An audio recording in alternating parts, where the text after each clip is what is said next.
अस्सलाम वालेकुम दोस्तों, कैसे हैं आप सब। उम्मीद करता हूं सब खैरियत से होंगे। आप देख रहे हैं ज़हीर इलेक्ट्रिक यूट्यूब चैनल और मेरा नाम है ज़हीर। आज मैं मौजूद हूं पाकिस्तान के खूबसूरत तरीन शहर और तारीखी इलाके वाकैंट में, जहां मैं आपको प्रैक्टिकली बताऊंगा कि 3 किलोवाट का ऑफ ग्रिड सोलर सिस्टम किस तरह लगाया जाता है। इस 3 किलोवाट के सोलर सिस्टम के लिए हम इस्तेमाल करेंगे जी लॉन्जी कंपनी के 535 वाट के मोनोपर्क टेक्नोलॉजी के हामिल 6 अदद solar panels, Tesla solar company का 3 किलोवाट का VM2 टेक्नोलॉजी वाला सोलर इन्वर्टर, और बैकअप के लिए हम इस्तेमाल करेंगे जनाब फोनेक्स कंपनी की 185 एम्पेयर आर की 2 अदद टाल ट्यूबुलर बैटरीज। प्यारे दोस्तों, लोड के बारे में मैं आपको बताता चलूँ तो ये एक 4 मंजिला इमारत है जो कि मस्जिद से मुंसलिक एक दीनी मदरसा है जो कि दावत इस्लामी के ज़ेरे इंतज़ाम है। इसमें जो लोड है वो तकरीबन छत वाले 22 अदद पंखे हैं और इस पूरी बिल्डिंग का लाइटिंग लोड शामिल है। क्योंकि ये सारा लोड अब दिन के वक्त चलना है तो इसलिए हम यहाँ पर 3 किलोवाट का of grid solar system install करेंगे। तो प्यारे दोस्तों, इन सब चीज़ों को फिट करने का क्या क्या तरीकाकार है, इनको फिट करने के दौरान किन किन बुनियादी बातों को मद्देनज़र रखने की ज़रूरत है, आखिर में हम बात करेंगे इस पूरे सिस्टम पर कितनी लागत आई है। ये सब जानने के लिए इस वीडियो को शुरू से आखिर तक लाजमी देखिएगा और मैं उम्मीद करता हूँ कि इस वीडियो को देखने के बाद यकीनन आपके इल्म में इजाफा होगा। तो सबसे पहले हम देख लेते हैं जी सोलर इन्वर्टर को। तो हमारे पास है जी टेस्ला कंपनी का VM2 टेक्नोलॉजी वाला इन्वर्टर। एक कहावत है कि सादगी में खूबसूरती होती है, तो बिल्कुल ये कहावत इस इन्वर्टर के ऊपर फिट आती है। इन्वर्टर की सादगी ही इसकी खूबसूरती है। इस इन्वर्टर की दूसरी खास बात यह है कि ये बहुत ही खामोश मिजाज इन्वर्टर है, यानी कि इसके पंखों की आवाज़ दूसरे इन्वर्टर की निस्बत बहुत ही कम होती है। ये जो साइडों पर आप जाली देख रहे हैं, इस इन्वर्टर के अंदर ही इसके एयर फिल्टर लगे हुए हैं। अगर लोड कैपेसिटी की बात की जाए तो ये 3 किलोवाट का सोलर इन्वर्टर है, यानी इसके ऊपर आप 3000 वाट तक मैक्सिमम लोड डाल सकते हैं। इसमें ब्लूटूथ या डिटैचेबल स्क्रीन का ऑप्शन नहीं है क्योंकि ये एक VM2 टेक्नोलॉजी वाला इन्वर्टर है। डिटैचेबल स्क्रीन या ब्लूटूथ का ऑप्शन VM3 टेक्नोलॉजी वाले इन्वर्टर में होता है। अगर इसकी MPPT वोल्टेज रेंज की बात की जाए तो बाकी सोलर इन्वर्टर की तरह इसकी वोल्टेज रेंज भी 120 वोल्ट से लेकर 450 वोल्ट तक है और इसके साथ हम मैक्सिमम 4000 वाट तक के सोलर पैनल लगा सकते हैं, यानी कि 535 वाट वाले 8 अदद सोलर पैनल को आप इस सोलर इन्वर्टर के साथ लगा सकते हैं। लेकिन अगर आप सोलर पैनल को सही डायरेक्शन और एंगल के ऊपर लगाएं तो आप इसके साथ 535 वाट के 6 अदद सोलर पैनल लगाकर भी 250 से 3000 वाट तक पावर हासिल कर सकते हैं। तो प्यारे दोस्तों, अगर आप इस टेस्ला कंपनी के इन्वर्टर से अच्छी प्रोडक्शन यानी कि अच्छी आउटपुट लेना चाहते हैं तो आपको इसके लिए इंतखाब करना होगा ए ग्रेड सोलर पैनल्स का। तो हमने यहाँ पे इंतखाब किया है जी लॉन्जी कंपनी के 535 वाट के ए ग्रेड सोलर पैनल का।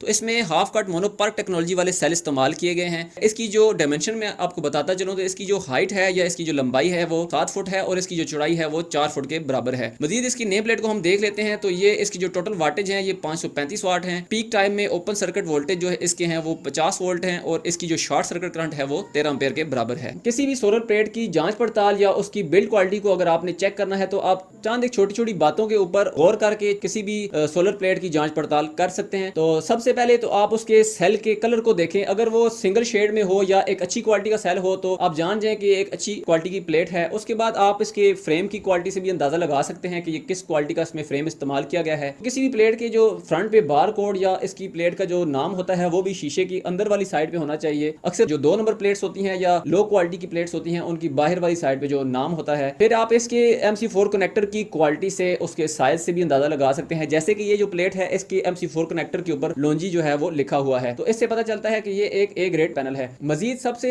बेहतरीन जो टेक्निकल तरीका है वो ये है कि आप किसी भी सोलर प्लेट की नेम प्लेट को देखें, उसके ऊपर लिखे हुए टोटल वाटेज जो हैं उनको कैलकुलेट करने का बहुत ही आसान तरीका है। आप प्लेट को मुकम्मल सूरज की रोशनी में रखें और उसके ओपन सर्किट वोल्टेज और उसकी शॉर्ट सर्किट करंट को मेजर करें। तो ओपन सर्किट वोल्टेज और शॉर्ट सर्किट करंट को आपस में मल्टीप्लाई करें। जो भी आपके पास आंसर हो उस आंसर को आप नेम प्लेट के जो ऊपर टोटल वाटेज लिखे हुए हैं इन वाटेज के साथ आप कंपेयर करें तो आपको उससे भी अंदाजा हो जाएगा कि ये सोलर प्लेट जो है वो किस क्वालिटी की है या इसकी जो बिल्ड क्वालिटी है वो क्या है। क्योंकि पहले दोस्तों ये एक ऑफ ग्रिड सोलर सिस्टम है तो इसके लिए हमें बैकअप भी चाहिए होता है। बैकअप के लिए हम इस्तेमाल करेंगे जनाब फोनेक्स कंपनी की 185 एम्पेयर आर की 2 अदद टाल ट्यूबुलर बैटरीज। यहाँ पर 2 बैटरी इस्तेमाल करने का सिर्फ एक मकसद ये है, तो यहाँ पर जो हमारा सोलर इन्वर्टर है इसके जो DC वोल्टेज रेंज है या इसके जो DC ऑपरेटिंग वोल्टेज है ये 24 वोल्ट हैं। तो 24 वोल्ट को पूरा करने के लिए हमें 2 बैटरियाँ लगानी पड़ती हैं जिनको आपस में हम सीरीज में लगाएंगे और इस सिस्टम में इंस्टॉल कर देंगे।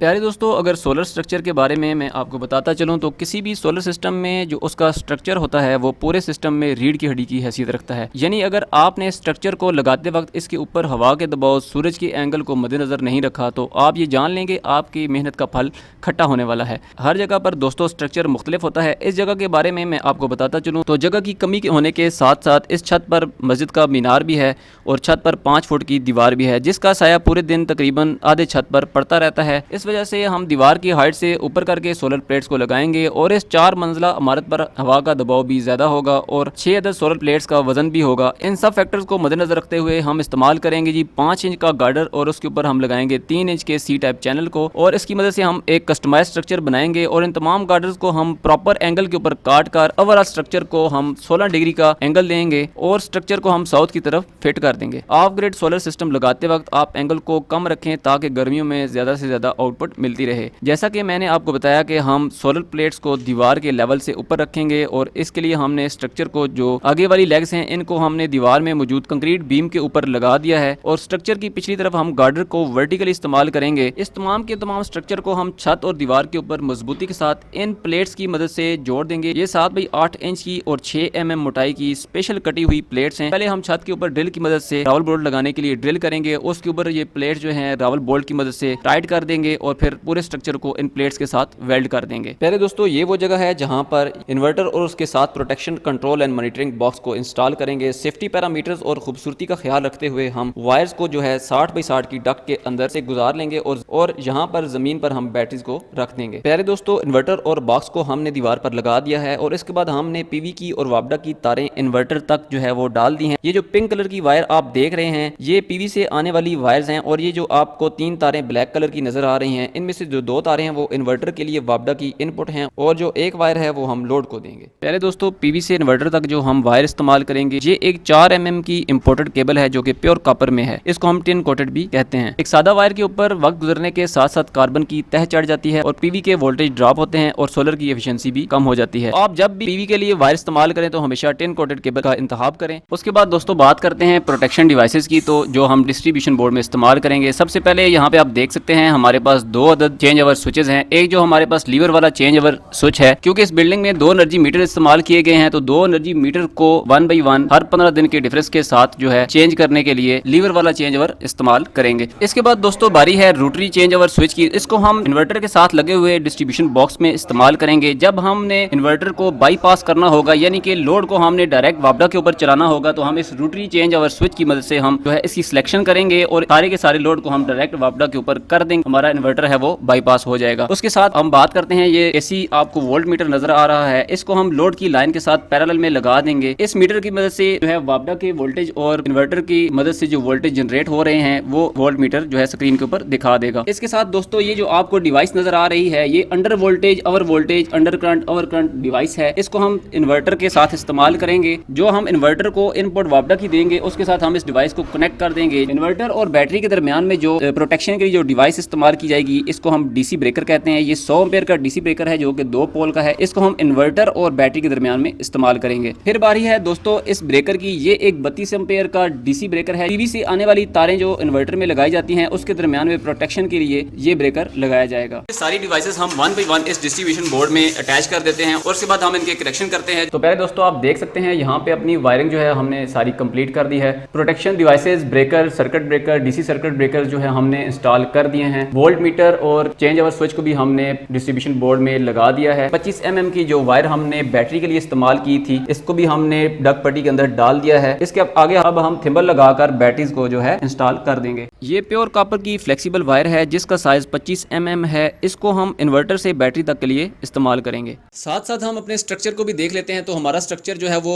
कंप्लीट होने के करीब है। स्ट्रक्चर कंप्लीट करने के बाद इसके ऊपर हम ब्लैक कलर का पेंट कर देते हैं ताकि बारिश की सूरत में इसके ऊपर जंग ना चढ़े। और मजीद ये है कि साथ साथ हम इसके ऊपर जो सोलर प्लेट्स हैं इनको 1 बाई 1 नट और बोल्ट की मदद से भी इसके ऊपर लगा देते हैं। सोलर प्लेट से लेकर इन्वर्टर तक जो हमने पीवी की वायर्स डालनी है दीवार के ऊपर हम ओपन पाइप इस्तेमाल करेंगे और उस पाइप के जरिए हम पीवी की तारें जो है इन्वर्टर तक पहुंचा देंगे। स्ट्रक्चर तैयार होने के बाद इसका जो एंगल है वो 3 है और इसकी डायरेक्शन साउथ की जानिब है। हवा के दबाव को कम करने के लिए हमने एक प्लेट से दूसरी प्लेट का जो फासला है वो 2 इंच रखा है ताकि हवा की क्रॉसिंग भी हो सके और स्ट्रक्चर के ऊपर भी इसका लोड ना पड़े। अब हम इन तमाम प्लेट्स को आपस में बारी बारी सीरीज में कनेक्ट कर देते हैं ताकि हम इन्वर्टर की MPPT रेंज को पूरा कर सकें। फाइनली दोस्तों हमारा लश पश करता 3 किलोवाट का ऑफ ग्रिड सोलर सिस्टम निहायत खूबसूरती के साथ और नफासत के साथ लग चुका है। पहले दोस्तों मैं आपको इसके कंट्रोल, मॉनिटरिंग और प्रोटेक्शन बॉक्स के बारे में बताता चलूं। ये जो बिल्कुल अलग से सिंगल पोल ब्रेकर हमने लगाया है ये 20 एम्पीयर का सिंगल पोल ब्रेकर है। इसको हमने वापडा की इनपुट कंट्रोल करने के लिए लगाया है। यानी कि अगर इस ब्रेकर को मैं ऑफ कर दूं तो इन्वर्टर को मिलने वाली AC इनपुट जो है वो बंद हो जाएगी। इसके बाद दोस्तों चलते हैं कंट्रोल बॉक्स की तरफ। तो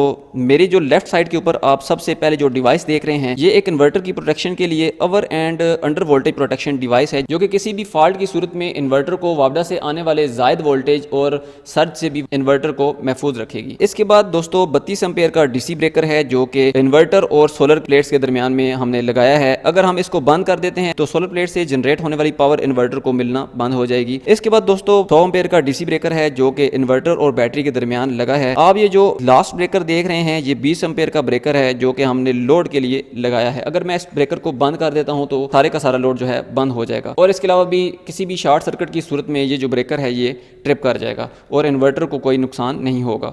ये जो चेंज ओवर स्विच है लोड, सोलर और वापडा के लिए है। जब आप लोड को मैनुअली वापडा के ऊपर रखना चाहें और इन्वर्टर को बाईपास करना हो या किसी फॉल्ट की सूरत में आपने इन्वर्टर को रिमूव करना हो तो उस वक्त आप जो है मैनुअली इस स्विच को पोजीशन नंबर 1 के ऊपर कर देंगे तो इस तरह लोड जो है वो डायरेक्ट वापडा से चलना शुरू हो जाएगा और इन्वर्टर बाईपास हो जाएगा। अगर आप इस स्विच को पोजीशन नंबर 2 के ऊपर रखते हैं तो सारे का सारा लोड जो है वो इन्वर्टर से चलेगा। और उसके साथ हमने लोड को मिलने वाले वोल्टेज के लिए एक AC वोल्ट मीटर लगा दिया है। अब इन्वर्टर की स्क्रीन के ऊपर आप देख सकते हैं कि 80% जो है वो लोड चल रहा है। वापडा इन्वर्टर को मिल रही है लेकिन इन्वर्टर इस वक्त वापडा से कोई भी पावर जो है कंज्यूम नहीं कर रहा। अब हम बारी बारी इसकी स्क्रीन को चेक कर लेते हैं। इसको मिलने वाली जो फ्रीक्वेंसी है वो 50 हर्ट्ज है। पीवी से आने वाले वोल्टेज जो है वो 209 वोल्ट हैं। पीवी से आने वाली करंट जो है वो 11 एम्पेयर है। पीवी से आने वाली पावर भी जो है वो 2260 वाट है। बैटरी 0 एम्पेयर जो है ले रही है। आउटपुट पर हम देख लेते हैं फ्रीक्वेंसी 50 हर्ट्ज है। लोड चल रहा है जनाब 81% जो कि मुकम्मल तौर पर इस वक्त सोलर से चल रहा है। वापडा इसमें बिल्कुल सिफर है। प्रोटेक्शन डिवाइसेस के ऊपर भी आप देख सकते हैं कि करंट नहीं गुजर रहा। आज मौसम भी क्लाउडी है तो अच्छी तरह धूप भी नहीं है और हमारी प्रोडक्शन भी 2260 वाट है। मुकम्मल धूप की सूरत में ये प्रोडक्शन जो है 2800 से 3000 वाट के करीब होगी। यार दोस्तों इस पूरे सिस्टम की इंस्टॉलेशन के दौरान जो मसला आया है, जो हमें हर सिस्टम की इंस्टॉलेशन के दौरान आता है, जहां पर हम इन्वर्टर और कंट्रोल बॉक्स की इंस्टॉलेशन करते हैं उस जगह से लेकर घर के डिस्ट्रीब्यूशन बोर्ड तक हमें लोड चलाने के लिए ओपन फिटिंग के जरिए वायर लेकर जानी पड़ती हैं, जो कि देखने में भी बहुत ही बुरी लगती हैं। इसलिए आप दोस्तों से गुजारिश है जब आप घर की वायरिंग करवाएं तो मेन डिस्ट्रीब्यूशन बोर्ड से लेकर घर की मोमटी तक कम से कम 4 अदद 736 की तारें जो है एक्स्ट्रा डलवा लिया करें, ताकि फ्यूचर में आपको जब सोलर सिस्टम लगवाना पड़े तो फिर उस वक्त परेशानी का सामना ना हो। एक और बात जो देखने में आती है कि अक्सर इलेक्ट्रीशियन यूपीएस की फिटिंग के लिए सफेद, ब्लू या येलो कलर की एक जो हल्की गेज की 329 की वायर जो है इस्तेमाल करते हैं, जिसकी वजह से सोलर सिस्टम की इंस्टॉलेशन के बाद फिर ये प्रॉब्लम जो है देखने में आती है कि न्यूट्रल कॉमन होने की वजह से या तो इन्वर्टर जो जल जाता है या उसके जलने का हमेशा खतरा रहता है। और उसके बाद जो वापडा की तरफ से आपके घर पे जो एनर्जी मीटर लगाया गया है उसके ऊपर भी एक इंडिकेटर लाइट जो है वो हमेशा ऑन रहती है। तो प्यारे दोस्तों इन मसाइल से बचने के लिए आप जब भी अपने घर में जो वायरिंग करवाएं तो हमेशा डिस्ट्रीब्यूशन बोर्ड से लेकर आप मोमटी तक हमेशा एक्स्ट्रा वायर्स भी डलवा लें ताकि ओपन फिटिंग से भी बचा जा सके। तो जब भी आप घर की वायरिंग करवाएं तो यूपीएस की फिटिंग के लिए अच्छे गेज की वायर इस्तेमाल करें और यूपीएस के लोड के लिए अलग से न्यूट्रल इस्तेमाल करें। यानी जिस फैन को और लाइट को आपने यूपीएस के साथ कनेक्ट करना है तो उसको फेज और न्यूट्रल अलग अलग दें और बाकी लोड की न्यूट्रल को हमेशा अलग रखें। तो ये थी जनाब 3 किलोवाट के ऑफ ग्रिड सोलर सिस्टम की मुकम्मल प्रैक्टिकल इंस्टॉलेशन। इस पूरे सिस्टम की इंस्टॉलेशन में जो हमारा खर्च आया है वो 3,75,000 रुपए है। तो प्यारे दोस्तों उम्मीद करता हूँ इस वीडियो को देखने के बाद आपके इल्म में जरूर कुछ इजाफा हुआ होगा। मजीद रह जाने वाले पॉइंट्स को मैं नेक्स्ट वीडियो में कवर करने की कोशिश करूंगा। इस सिस्टम से रिलेटेड अगर आपका कोई क्वेश्चन हो तो आप कमेंट बॉक्स में पूछ सकते हैं। रखिएगा अपना बहुत सारा ख्याल। मिलते हैं किसी नेक्स्ट वीडियो में, तब तक दीजिएगा इजाजत। अल्लाह ने के बाद।